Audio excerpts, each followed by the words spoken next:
नई नई जगह पर जाकर खोज किया करते थे, ऐसी चीजों के बारे में पता करते थे जिनके बारे में कोई भी न जानता हो। आज उन्होंने एक केव के अंदर जाना था, मगर तभी उनकी नजर एक पुरानी चर्च पर पड़ती है जो कि एक ऊंची चट्टान पर बना हुआ था और काफी पुराना भी होता है। अब उसी को देखने के लिए आर्कियोलॉजिस्ट की टीम ऊंचाई पर चढ़कर ऊपर बढ़ती है, जहाँ पर इन्हें बहुत ही पुराने जमाने की चीजें देखने को मिलती हैं। वो चीजें उन्हें बहुत अलग लग रही थी, वो उसमें खो जाते हैं। अब उनके दिल में ऐसी ही और चीजें देखने की ख्वाहिश जाहिर होती है, इसीलिए अब वो चर्च के और अंदर जाने का सोचते हैं। उसमें एक धमाका करते हैं ताकि आगे का रास्ता खुल सके, मगर बॉम्ब पहले ही फट जाता है, जिस वजह से चर्च की बिल्डिंग सारी की सारी गिर गई थी, क्योंकि वो बहुत पुरानी होती है। आर्कियोलॉजिस्ट की पूरी टीम नीचे जाकर गिरती है, मगर उन्हें ज्यादा चोट नहीं आती, पर उन्हें वहाँ पर कोई अजीब सी आवाज सुनाई देती है। वो आवाज किसकी थी कोई भी नहीं जानता। अगले सीन में हमें आर्कियोलॉजिस्ट की एक और टीम दिखाई जाती है जो उसी केव में जाने की तैयारी कर रही थी जहाँ पर पहली टीम गई थी, जो कुछ हमने कहानी के शुरू में देखा। ये वक्त हमें अब 4 साल आगे का दिखाया गया है, लेकिन कोई भी इस बात के बारे में नहीं जानता था कि पिछली वाली टीम कहाँ पर गई, कहाँ पर गायब हुई, किसी को कुछ पता नहीं था। अब इस टीम को उस गार की गहराइयों में जाना था जहाँ पर बहुत पानी होता है, इसीलिए टीम का हेड एक बहुत ही बेहतरीन स्कूबा डाइवर की टीम से बात करता है जो तैरने में माहिर थे। वो बताता है कि इस केव के बारे में बस यही सुना है, जो भी गया वापस नहीं आया। ये बात सुनकर वो टीम घबरा जाती है, मगर इस काम के लिए उन्हें बहुत अच्छे पैसे मिलने थे, इसीलिए वो केव में उनके साथ जाने के लिए तैयार हो जाते हैं। अब जब ये सारी टीम हेलीकॉप्टर से उस जगह पर पहुंचते हैं तो इन्हें वहाँ पर पुरानी टीम के जूते भी मिलते हैं जो 4 साल पहले यहाँ पर आए थे। स्कूबा डाइवर की टीम का एक लड़का जिसका नाम टाइलर होता है, वो वहाँ पर डॉक्टर कैथरीन से बात करता है। ये लोग आपस में हर चीज का प्लान बना रहे थे। अब हेड जिसका नाम जैक होता है, वो अपनी टीम को बताता है कि हम केव में पूरे 18 दिन तक रहेंगे और आहिस्ता आहिस्ता वहाँ से अजीबोगरीब चीजों को बाहर भेजेंगे, इसीलिए हर कोई अपना सामान चेक कर ले ताकि कल को कोई गड़बड़ ना हो। अब वहाँ पर एक डॉक्टर आता है, वो सबको कुछ अजीब चीजें दिखाता है जो इन्हें केव के अंदर से मिली थी, जिसमें कुछ एंटीक्स नायाब चीजें थी और कुछ अजीब तस्वीरें भी। उन्हें देखकर ऐसा लग रहा था कि जैसी तस्वीरें किसी अजीब से क्रिएचर की हों। वो यहाँ पर सबको एक कहानी सुनाता है जो आसपास के गांव में बहुत मशहूर थी। वो कहानी ये थी, जो इस शहर का राजा था वो भी इस केव में गया था क्योंकि उसे ये खबर मिली थी कि वहाँ पर कई टन सोना छुपा हुआ है। वो राजा जब केव में गया तो उसके बाद फिर कभी वापस नहीं आया। लोगों का कहना था कि इस गार में कोई अजीब सा क्रिएचर रहता है। जैक को ये सारी कहानी सुनकर उन बातों पर यकीन नहीं आता, मगर डॉक्टर जैसे कहानी बता रहा था उसकी बातों से तो यही लग रहा था कि इनमें कुछ तो सच्चाई जरूर है, इसीलिए इन्हें संभल कर रहना है। अब अगले दिन सारी टीम एक एक करके केव गार में नीचे उतरती है। हम केव का नजारा देखते हैं जो बहुत बड़ी थी और खौफनाक किस्म की। उस केव में नुकीली चट्टानी थी और बीच में पानी जिसमें गहराई बहुत ज्यादा थी। यहाँ पर पहुंचकर जैक सबसे पहले अपनी टीम में से एक साथी को नीचे पानी में भेजता है। जब वो तैरकर नीचे जाता है तो पहले तो उसे पानी में कोई चीज नहीं मिलती, लेकिन थोड़ा सा आगे जाने पर उसे सूखी जगह नजर आती है। वो वहाँ पर रुककर अब अपनी टीम से बात करता है। जैक की टीम अपने साथी को मॉनिटर स्क्रीन पर देख रही थी, तभी उनके साथी के पास किसी अजीब सी किस्म का जानवर आता है जिसके साथ वो खेलने लगा था क्योंकि वो काफी नरम था। ये सब कुछ जैक की टीम के लोग भी देख रहे थे, इसीलिए अब वो अपने साथी को पानी की गहराई में थोड़ा और अंदर जाने का कहते हैं। जब जैक का साथी पानी की गहराइयों में थोड़ा और अंदर जाता है तो उसे कुछ हलचल महसूस होती है। इस बारे में वो अपनी टीम को भी बताता है, पर अचानक से जैक का साथी डर गया था, उसकी लाइन भी कट जाती है। जैक की टीम अब अपने साथी को नहीं देख पा रहे थे। सभी टीम मेंबर्स डर गए थे और सोचते हैं कि आखिर अचानक से हुआ क्या। इसीलिए अब सब कहते हैं कि हमें एक साथ पानी की गहराई में नीचे जाना चाहिए, मगर जैक कहता है नहीं, अभी नहीं। अब वो अपने दूसरे साथी को जाने का बोलता है ताकि वो जाकर अपने पहले साथी के बारे में पता कर सके। टाइलर जो कि जैक का भाई था, जिसको हमने कहानी के शुरू में भी देखा, वो फिर से जैक से कहता है कि हमें इस सबको मिलकर जाना चाहिए, पता करने के अंदर क्या हो रहा है, आखिर क्या खतरा है। इसलिए जैक टाइलर की बात को मान लेता है। अब ये आधे लोग पानी की गहराई में जाते हैं। बीच में जो इन्हें नायाब चीजें नजर आ रही थी, उनके साथ साथ तस्वीरें भी ले रहे थे, और जो कुछ अनमोल चीजें इन्हें मिलती हैं, उन्हें अपने पास भी रख लेते हैं। थोड़ी देर बाद ये उस जगह पर पहुंच जाते हैं जहां पर आखिरी बार इन्होंने अपने साथी को देखा था।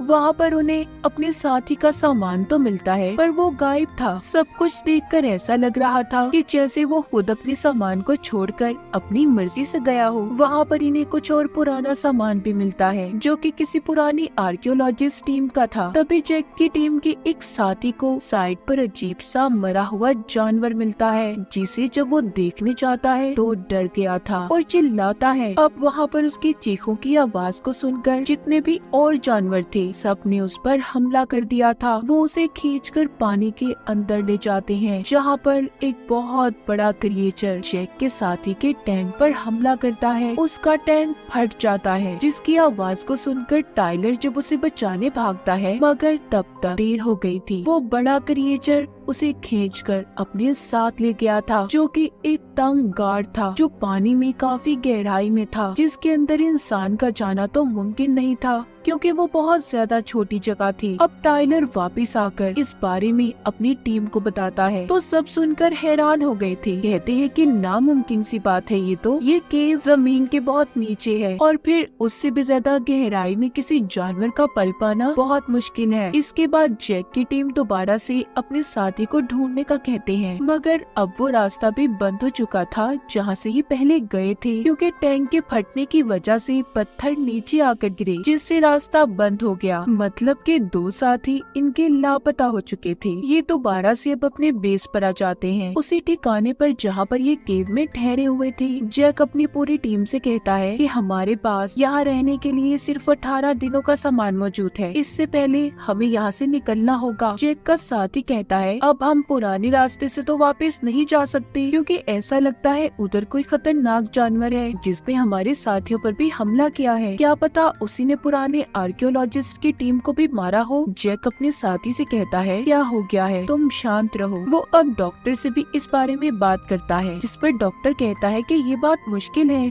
मैंने कभी ना तो इतने बड़े क्रिएचर को देखा और ना उनके बारे में सुना है। अब जैक अपने साथी को लेकर रास्ता ढूंढने निकल जाता है। उधर टाइलर की अपने एक साथी के साथ लड़ाई हो गई थी। वो साथी टाइलर को इसलिए मार रहा था क्योंकि उसका कहना था कि हमारा साथी तुम्हारी वजह से मरा, अगर तुम्हें आवाज आई थी तो जाकर तुम उसे बचा भी सकते थे, पर तुमने जानबूझकर ऐसा कुछ नहीं किया। अब तभी उनकी टीम की एक लड़की आकर उन्हें लड़ाई से रोक लेती है। डॉक्टर उधर उस मरे हुए जानवर के बारे में टेस्ट करता है, वो उसे माइक्रोस्कोप पर देखते हैं। दूसरी तरफ जैक जो कि रास्ता ढूंढने निकला हुआ था, उस पर भी एक जानवर ने हमला कर दिया था, जिससे जैसे तैसे करके जैक बच जाता है और जल्दी से वापस अपनी टीम के पास आता है। उसकी कमर पर उस जानवर के नाखूनों के निशान थे। उसका एक टेंटिकल जैक के साथ ही आ गया था। टीम के लोग जैक से उसे अलग करते हैं और अब ये मिलकर उस टेंटिकल पर टेस्ट करते हैं। इनकी टीम में जो डॉक्टर कैथरीन थी, वो बताती है कि ये किसी किस्म का पैरासाइट है,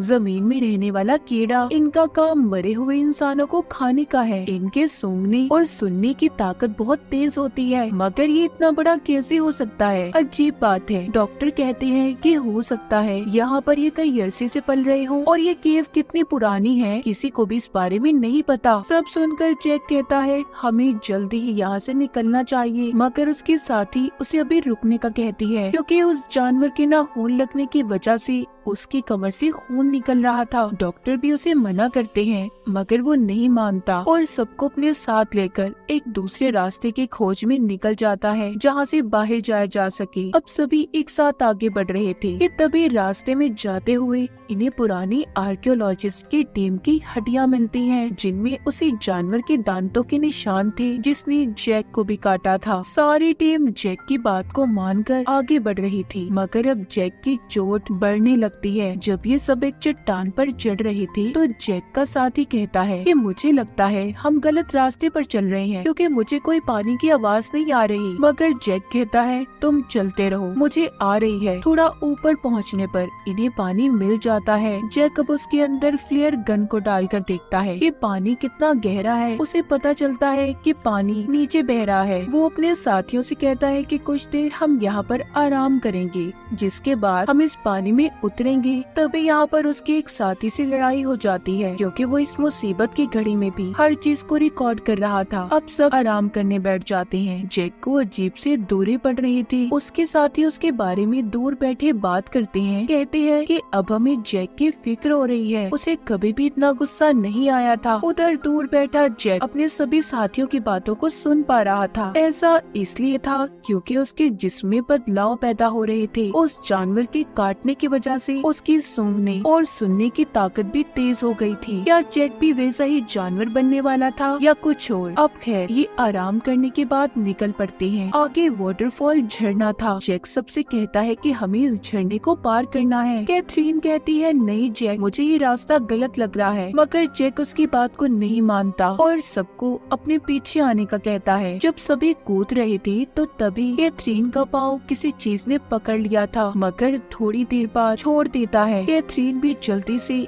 अब अपने साथियों के साथ आगे बढ़ती है और कहती है कि नीचे कोई चीज है। जब ये नीचे देखते हैं तो नीचे इन्हें व्हेल दिखाई देती है जो इनके इर्द गिर्द घूम रही थी। इसी दौरान ऊपर से जब डॉक्टर भी आता है तो वही क्रिएचर जिसने जैक को काटा था वो एकदम से आकर डॉक्टर पर हमला कर देता है। उन्हें अपने साथ केव में ले गया था। जैक उसका पीछा करता डॉक्टर को बचाने की कोशिश करता है मगर नहीं बचा पाता। तभी जैक की नजर उस क्रिएचर पर जाती है जिसके जिस्म पर टैटू बना हुआ था। वो उसे देखकर सोचता है कि शायद ये अजीब सा दिखने वाला क्रिएचर पहले कभी इंसान हो, क्योंकि जानवरों के जिस्म पर तो टैटू नहीं होते। अब उसे अपनी भी फिक्र होने लगी थी क्योंकि इसे भी ऐसे ही क्रिएचर ने काटा था। अब जैक वापिस आ जाता है मगर इस बारे में वो किसी को भी कुछ नहीं बताता। डॉक्टर कैथरीन उसे बहुत डांटती है, कहती है मैंने कहा था ना तुम्हें ये रास्ता गलत है। जैक तुम्हारी वजह से हम यहाँ पर फंसे और तुम्हारी वजह से ही डॉक्टर की जान गई है। आगे आकर ये एक जगह पर बैठ जाते हैं जहाँ पर इन्हें पानी का तेज बहाव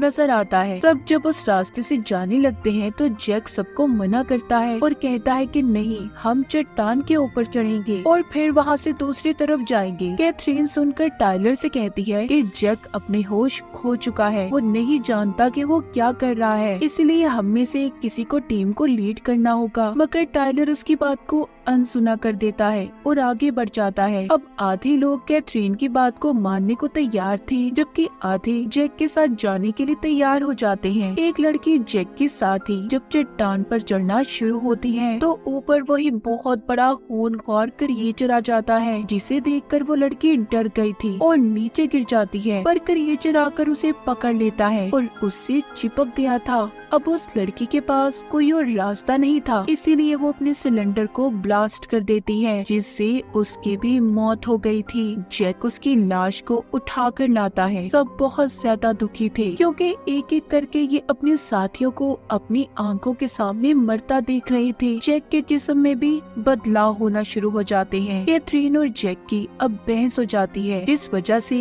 इनके दो ग्रुप्स बन गए थे। जैक, टाइलर और इनका एक साथी एक ग्रुप में थी जबकि कैथरीन के साथ उसकी बाकी की टीम के लोग थे। जैक अपनी टीम को चट्टानों के ऊपर से ले जा रहा था। वो लोग एक ऐसी जगह पर पहुंच जाते हैं जहां पर हजारों की तादाद में कंकाल ढांचे पड़े थे। ये वही जगह थी जहां पर राजा अपनी फौज के साथ सोना लेने आया था, मगर वो भी इस क्रिएचर से बच नहीं पाया और मारा गया, जिसके बाद इस केव को बंद कर दिया गया। वहीं पर जैक को एक जगह से ठंडा पानी आता दिखाई देता है। ये समझ गए थे कि यहाँ से बाहर निकलने का रास्ता है। जैकब सबको जब बुलाने जा रहा था तो उसे एकदम से फिर कुछ होता है। ये देखकर टाइलर कहता है तुम यहाँ पर रुको, मैं बुलाने जाता हूँ। दूसरी तरफ कैथरीन जो कि क्रिएचर से बचते बचाते अपनी टीम के साथ आगे बढ़ रही थी, तभी एक साथी को क्रिएचर पकड़ लेता है। कैथरीन और उसकी दूसरी साथी वहाँ से भागती हैं। इन्हें टाइलर ने भी ढूंढ लिया था। वो जल्दी से कैथरीन और उसकी साथी को लेकर जैक के पास जाता है। जैक अब सबको बताता है कि तुम्हें इस पानी के रास्ते से आगे जाना होगा, मगर वहाँ पर भी इन्हें बहुत से क्रिएचर्स का सामना करना पड़ता है। वो क्रिएचर जो कि सालों से यहाँ पर रह रहे थे, वो सारे अब जाग जाते हैं। तभी ये अपनी जान बचाने के लिए जब पानी में छुपने की कोशिश करते हैं, मगर नहीं बच पाते। क्रिएचर ने उन्हें देख लिया था। जैक उन क्रिएचर्स का मुकाबला करता है, एक एक क्रिएचर को मार रहा था क्योंकि उसके अंदर भी अब उन्हीं का खून था, और एक बॉम्ब को लेकर क्रिएचर के साथ पानी में कूद जाता है। बॉम्ब ब्लास्ट हो गया था। बाकी बचे हुए लोग जैक के बताए हुए रास्ते से नदी से बाहर आ जाते हैं। अब कहानी हमें एक साल आगे की दिखाई जाती है, जहाँ पर कैथरीन और टाइलर मिलते हैं। टाइलर कहता है कि मैं अपने भाई को बहुत याद करता हूँ। वो यहाँ पर जैक की बात कर रहा था, जिसके बारे में कोई भी नहीं जानता वो जिंदा था या मर गया। अब टाइलर कहता है लेकिन अगर वो हमारे साथ आ भी जाता तब भी जिंदा नहीं रह पाता। कैथरीन कहती है नहीं, ऐसा नहीं है, वो यहाँ पर भी जिंदा रह सकता था। ये बोलकर कैथरीन उसे मिलती है और यहाँ से जाने लगती है। इसी दौरान टाइलर उसकी आंखों को देखता है जो बिल्कुल जैक जैसी लग रही थी जब वो इन्फेक्टेड हुआ था, मतलब कि कैथरीन भी इन्फेक्टेड थी। जब केव में किसी ने कैथरीन का पाँव पकड़ा था तो तभी ये इन्फेक्टेड हुई होगी। अब वो क्रिएचर कैथरीन की वजह से और भी बढ़ेंगे, मतलब कि केव से भी बाहर वो जिंदा रह सकते हैं। टाइलर उसे ढूंढने लगता है, मगर वो अब जा चुकी थी। क्या पता कैथरीन ने इन क्रिएचर्स की फौज बना ली हो, कोई कुछ नहीं जानता था। और इसी के साथ इस फिल्म की कहानी भी यहीं पर खत्म हो जाती है।